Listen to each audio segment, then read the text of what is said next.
नमस्कार छात्रों, मैं व्यावसायिक शिक्षक राजकुमार पटेल। आज हम व्यावसायिक शिक्षा के अंतर्गत शारीरिक शिक्षा और खेल विषय के मॉड्यूल फर्स्ट पर चर्चा करेंगे। मॉड्यूल फर्स्ट, शारीरिक शिक्षा अध्यापक और खेल प्रशिक्षक स्पोर्ट्स कोच की भूमिकाएं और जिम्मेदारियां। क्या क्या भूमिकाएं होती हैं, क्या जिम्मेदारियां होती हैं। सबसे पहले हम अधिगम के उद्देश्यों पर चर्चा करेंगे कि इस मॉड्यूल के पूरे होने पर आप क्या क्या इससे सीख सकेंगे। पहला है, एक शारीरिक शिक्षा अध्यापक की भूमिका और जिम्मेदारियों का वर्णन करना सीखेंगे। खेल कोच की भूमिका और जिम्मेदारियों का वर्णन करना सीखेंगे। एक शारीरिक शिक्षा अध्यापक और एक खेल कोच द्वारा किए गए कार्यों, गतिविधियों के बीच अंतर करना। एक शारीरिक शिक्षा अध्यापक द्वारा प्रदर्शित किए जाने वाले व्यावसायिक मानकों का वर्णन करना भी हम इसमें सीखेंगे। व्यावसायिक मानकों का वर्णन करना जो एक खेल प्रशिक्षक को प्रदर्शित करना चाहिए। नेक्स्ट है, एक संरचित शारीरिक शिक्षा कार्यक्रम के महत्व का वर्णन। एंड लास्ट, भारत में शिक्षित संरचना का वर्णन करना भी हम इसमें सीखेंगे कि भारत में किस प्रकार की शिक्षा प्रणाली है और पुराने समय में किस प्रकार से भारत में शिक्षा प्रदान की जाती थी। इन सब की चर्चा हम मॉड्यूल में सीखेंगे एवं खेलों में अपनी रुचि प्रदान करते हैं। अब हम मॉड्यूल फर्स्ट के सत्र एक, शारीरिक शिक्षा अध्यापक और खेल प्रशिक्षक स्पोर्ट्स कोच की भूमिकाएं क्या क्या होती हैं उन पर ध्यान केंद्रित करेंगे। सबसे पहले हम पी अध्यापक की भूमिकाएं पढ़ेंगे कि फिजिकल एजुकेशन टीचर की क्या क्या भूमिकाएं होती हैं एवं यह अपना किस प्रकार से कर्तव्य निभाता है। कक्षा 1 से कक्षा 12वीं तक के स्कूल के वातावरण में शारीरिक शिक्षा अध्यापक स्वास्थ्य, फिटनेस और खेल में छात्रों को शिक्षित करने के लिए जिम्मेदार हैं। वे ये योग्य अध्यापक होते हैं, चाहे वे किंडरगार्टन के हों, चाहे वह प्राथमिक, चाहे वह माध्यमिक या चाहे वरिष्ठ माध्यमिक पढ़ा रहे हों। वे शारीरिक गतिविधियों के माध्यम से स्वास्थ्य और फिटनेस में छात्रों की शिक्षा के लिए जिम्मेदार हैं। एक शारीरिक शिक्षा अध्यापक छात्रों को शारीरिक रूप से शिक्षित व्यक्ति बनाना सिखाता है, जबकि ये अध्यापक गतिविधियों के साथ रचनात्मक हो सकते हैं, फिर भी उन्हें आयु के उपयुक्त विकासात्मक दिशा निर्देशों का पालन करना होगा। जैसे विशेष आयु की हम थोड़ी सी चर्चा कर लें, इसके आगे फिर पढ़ेंगे कि आयु का विशेष ध्यान होता है। किसी भी गेम का हो, बच्चों की जो आयु होती है छात्रों, उस आयु के अनुसार ही बच्चों को गेम कराया जाता है। उनको उस प्रकार के कौशल सिखाए जाते हैं कि इसकी ये आयु है, इस आयु के उपयुक्त ये गेम इसके होंगे। आगे, शारीरिक कौशल सीखने के लिए एक संरचित दृष्टिकोण है जो कम उम्र में मौलिक कौशल से शुरू होकर अधिक उम्र में खेल विशिष्ट कौशल तक है। जैसे यहाँ पर स्पष्ट किया है पैराग्राफ में उन्होंने कि शारीरिक कौशल सीखने के लिए मतलब शारीरिक जो कौशल होते हैं, जो तकनीकी ज्ञान होता है, उसको सीखने के लिए एक कम उम्र से और शुरू होकर कम उम्र से शुरू होता है और जैसे जैसे उम्र बढ़ती है छात्रों, उस प्रकार से आप विशिष्ट कौशलों की ओर अग्रसर हो जाते हैं। शारीरिक शिक्षा का उद्देश्य सभी छात्रों को अपने शारीरिक कल्याण को बढ़ाने का अवसर प्रदान करना है। इससे छात्रों को शारीरिक कौशल और स्वास्थ्य और फिटनेस अवधारणाओं में एक मजबूत ज्ञान विकसित करने की सुविधा मिलती है।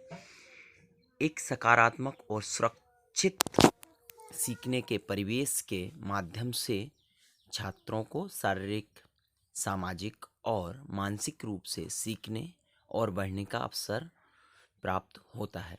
शारीरिक शिक्षा अध्यापक का लक्ष्य छात्रों को विकासात्मक, उपयुक्त खेल और गतिविधियों की एक विस्तृत श्रृंखला प्रदान करना है। उनके पास घर पर शारीरिक गतिविधियों में शामिल होने के लिए छात्रों को प्रत्यक्ष मार्गदर्शन और प्रेरित करने में मदद करने के लिए अद्वितीय जिम्मेदारियां हैं। कुछ बुनियादी अभ्यास और कार्य जिनके लिए कम पर्यवेक्षण की आवश्यकता होती है, छात्रों को घर पर अभ्यास करने के लिए दिया जा सकता है। इसके अलावा एक शारीरिक शिक्षा अध्यापक का काम न केवल छात्रों को पढ़ाना है, बल्कि स्वास्थ्य और कल्याण कार्यक्रमों के माध्यम से सहकर्मियों, माता पिता और समुदाय को भी जोड़ना है। उपरोक्त पैराग्राफ में हमने शारीरिक शिक्षा अध्यापक की भूमिकाओं पर ध्यान दिया कि शारीरिक शिक्षा अध्यापक की क्या क्या भूमिकाएं होती हैं एवं वह छात्रों को किस प्रकार से समाज में ढलना सिखाता है एवं छात्रों को शारीरिक, सामाजिक और मानसिक रूप से विकसित करता है। एक शारीरिक अध्यापक की महत्वपूर्ण भूमिका होती है जिससे वह छात्रों को समाज में उस लायक बना देता है जिससे छात्र अपना सामाजिक विकास के साथ मानसिक एवं शारीरिक रूप से भी अपना विकास करते हैं एवं छात्र को यह भी सिखाते हैं कि छात्र समाज में किस प्रकार अपना व्यवहार समुदाय के साथ करना चाहिए। इसके अलावा शारीरिक शिक्षा अध्यापक छात्रों के भविष्य के लिए अपना महत्वपूर्ण योगदान प्रदान करते हैं। छात्रों को कल्याण कार्यक्रमों के माध्यम से जोड़ते हैं। सहकर्मियों, माता पिता एवं समुदायों से जोड़ने का कार्य भी एक शारीरिक शिक्षा अध्यापक का होता है, जिससे छात्र अपना संपूर्ण विकास कर सके एवं भविष्य में उसको किसी प्रकार की कठिनाइयों का सामना न करना पड़े। अब हम एक खेल कोच की भूमिका पर ध्यान केंद्रित करेंगे। बच्चों को खेलना बहुत पसंद है, जैसा आप सभी जानते हैं, आपको भी खेलना बहुत पसंद होगा। और बचपन से जब बच्चा बड़ा होता है उसी समय से बच्चों को खेलना बहुत ही पसंद है। बच्चा जन्म लेता है और अपनी शारीरिक गतिविधियां शुरू कर देता है। शारीरिक गतिविधियां बहुत कम उम्र में ही शुरू हो जाती हैं। जैसे जैसे वे प्री प्राइमरी में आते हैं उनका फोकस बुनियादी कौशल सीखने पर होता है। जब बच्चे छोटे होते हैं तो वह कोई भी गतिविधि करते हैं, इधर उधर घूमते हैं, दौड़ते हैं, भागते हैं। पर जैसे जैसे वह प्री प्राइमरी में आ जाते हैं, बच्चे थोड़ा सा बड़ा होता है, उसके बाद उनका फोकस बुनियादी कौशल सीखने पर होता है कि कैसे फुटबॉल खेला जाता है, कैसे क्रिकेट खेला जाता है, कैसे वॉलीबॉल खेला जाता है या अन्य गतिविधि कैसे की जाती हैं। उदाहरण के लिए जैसे दौड़ना, कूदना, उछलना, पकड़ना आदि। जैसे जैसे वे बड़े होते हैं वे संचरित खेलों में रुचि लेने लगते हैं। जैसा मैंने पीछे बताया कि संचरित खेल जैसे वॉलीबॉल है, क्रिकेट है, बास्केटबॉल है एवं अन्य खेल। यदि समान स्वास्थ्य और फिटनेस मुख्य उद्देश्य है तो एक पी अध्यापक प्रारंभिक वर्षों में किशोर अवस्था तक छात्रों के साथ रह सकता है। हालांकि यदि छात्र फुटबॉल, क्रिकेट, बास्केटबॉल आदि जैसे विशिष्ट खेलों में विशेषज्ञता हासिल करना चाहता है तो एक खेल कोच, स्पोर्ट्स कोच एक बेहतर विकल्प होगा।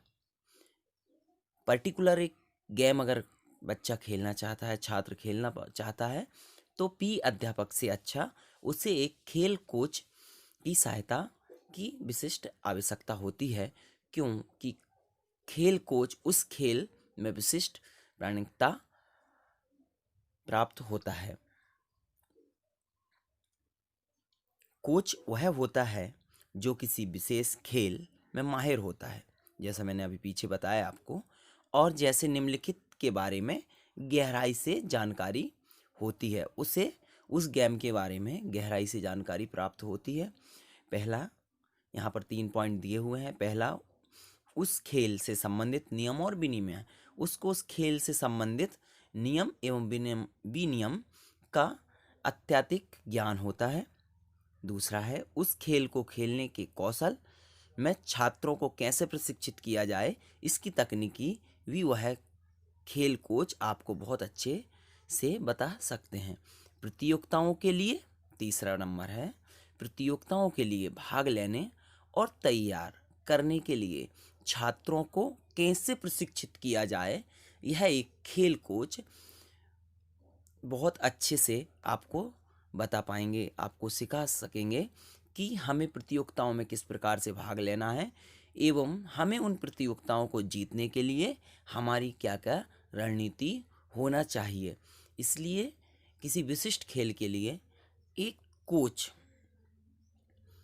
की अति आवश्यकता पड़ती है और एक खेल कोच आपको बहुत अच्छे से उस चीज़ की जानकारी दे सकते हैं। नंबर 4, अलग अलग एथलीट के साथ टीमों के प्रदर्शन को बढ़ाने के लिए इस्तेमाल की जाने वाली तकनीक या कार्यनीति। जैसा कि आप छायाचित्र में देख रहे हैं कि फुटबॉल ड्रिबलिंग की यहाँ तकनीक बताई जा रही है। यहाँ पर सोशल कॉन रखे हुए हैं, उन कॉनों के बीच में से जो छात्र हैं वो है जो खिलाड़ी यहाँ पर ड्रिबलिंग करते हुए आपको दिख रहे हैं कि किस प्रकार से यह तकनीकी द्वारा बच्चों को ड्रिबलिंग सिखाया जाता है।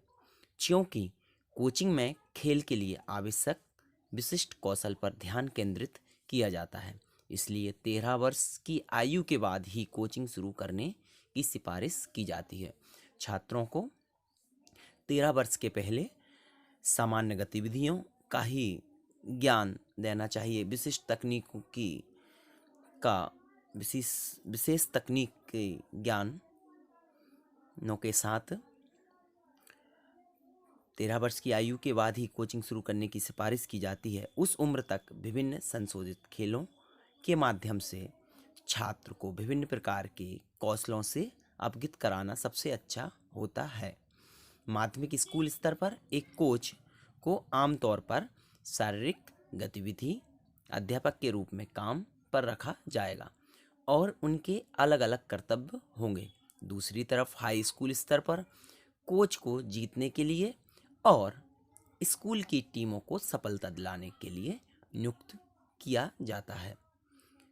स्कूल के परिदृश्य में एक फिजिकल एजुकेशन अध्यापक और कोच की जिम्मेदारियों के बारे में संक्षिप्त समानताएं और अंतर नीचे दिए गए अनुसार होंगे कि एक फिजिकल एजुकेशन अध्यापक पी अध्यापक जो होता है और एक खेल कोच होता है, इनमें क्या क्या समानताएं होती हैं एवं इनमें क्या क्या अंतर होते हैं, इस पर हम ध्यान केंद्रित करेंगे। सबसे पहले हम पी अध्यापक की देखेंगे। ज़्यादातर स्कूल समय के दौरान स्कूल के टाइम टेबल के अंदर शारीरिक गतिविधियों का संचालन करता है। जो अध्यापक होता है वह समान जैसे अन्य विषय का जो पीरियड लगता है उस पीरियड पर भी के अंदर ही शारीरिक शिक्षा अध्यापक का भी एक विषय होता है, जिस पर वह बच्चों को शारीरिक शिक्षा के बारे में ज्ञान प्रदान करता है। और खेल कोच, दूसरी तरफ हम खेल कोच की ओर ध्यान दें। ज़्यादातर स्कूल के घंटों के बाद, मतलब खेल कोचिंग कब होती है? स्कूल लगने के पहले या स्कूल के बाद में, जब वह सभी सब्जेक्टों का ज्ञान प्राप्त कर लेता है। तो गतिविधि का समय स्कूल के लगने के बाद शाम को या सुबह के समय कोच करता है। ज़्यादातर स्कूल के घंटों के बाद कोचिंग सत्र आयोजित करते हैं, जिससे छात्रों को उस खेल के बारे में ज्ञान प्राप्त हो सके एवं वह विशिष्ट कौशलों को ग्राउंड स्तर से सीखे। नंबर दूसरा, कक्षा आमतौर पर स्कूल के समय के दौरान और टाइम टेबल का भाग होता है। जो टाइम टेबल में एक विषय को रखा जाता है उसी दौरान पी अध्यापक का भी एक पीरियड होता है। और खेल कोच का आमतौर पर कोचिंग स्कूल समय से पहले या बाद में, जैसे मैंने पहले बताया था, खेल कोच कोचिंग कब देता है? जब खेल के स्कूल के पहले या स्कूल के बाद। कोचिंग सत्रों की अवधि लंबी होती है और इनकी कोचिंग सत्रों की अवधि लंबी होती है, जिससे तकनीकी ज्ञान अच्छे से प्राप्त कर सकें, कौशलों को अच्छे से प्राप्त कर सकें बच्चे। अगला है छात्रों, शारीरिक गतिविधियों के माध्यम से शारीरिक शिक्षा सिखाता है। खेल कोच खेल से संबंधित विशिष्ट गतिविधियों का संचालन करता है। शारीरिक अध्यापक छात्रों को फिट और स्वस्थ बनाता है, मौलिक कौशल और खेल कौशल सिखाता है और सुधारता है। कोच एथलीटों और टीमों को पदक जिताने और स्कूल टीम को सफल बनाता है। ज़्यादातर स्कूल द्वारा पूर्णकालिक अध्यापक के रूप में काम पर रखा जाता है। खेल अध्यापक को और खेल कोच को ज़्यादातर स्कूल द्वारा अंशकालिक अध्यापक के रूप में काम पर रखा जाता है, जिससे छात्रों को विशिष्ट कौशलों का ज्ञान प्राप्त हो सके। अब इस सत्र में हमने क्या पढ़ा उसका अभ्यास करेंगे। सबसे पहले हम रिक्त स्थानों की ओर अपना ध्यान केंद्रित करेंगे। पहला है खाली स्थान। स्कूल समय के दौरान स्कूल के टाइम टेबल के अंदर आयोजित शारीरिक गतिविधियाँ। यह आपको कौन कराता है? सजेस्ट करिए, अपना दिमाग थोड़ा सा दौड़ाइए। पीछे हमने पढ़ा है, जी हाँ, शारीरिक अध्यापक। दूसरा है छात्रों को मौलिक कौशल और बुनियादी खेल कौशल सिखाने और सुधारने से फिट और स्वस्थ बनाता है। कौन बनाता है?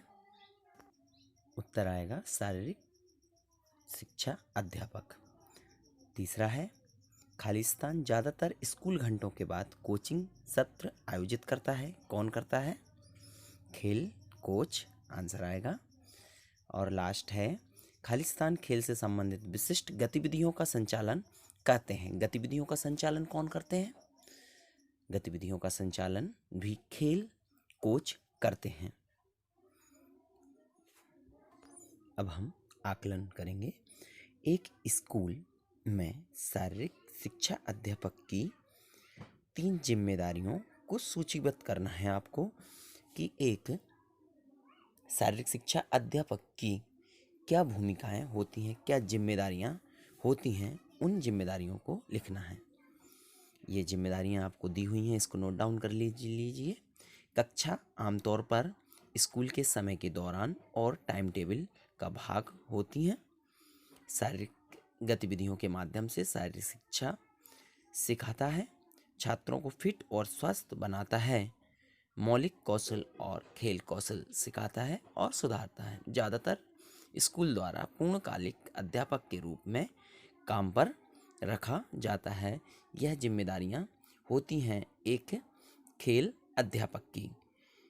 इन जिम्मेदारियों के साथ आपको वह इन सबको सिखाता है।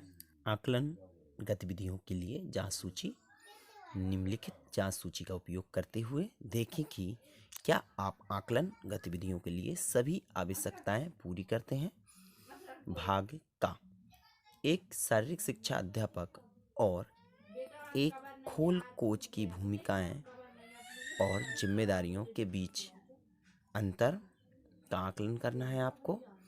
भाग खा कक्षा में निम्नलिखित चर्चा की गई है। स्कूल में शारीरिक शिक्षा अध्यापक की भूमिकाएं और जिम्मेदारियां जो हमने उपरोक्त पढ़ी हुई हैं। दूसरा है स्कूल में खेल स्पोर्ट्स कोच की भूमिकाएं और जिम्मेदारियां। इन दोनों पर हमने अपना ध्यान केंद्रित किया हुआ था। इसका आपको आकलन करना है एवं अपनी फेयर कॉपी में इसको नोट डाउन करना है।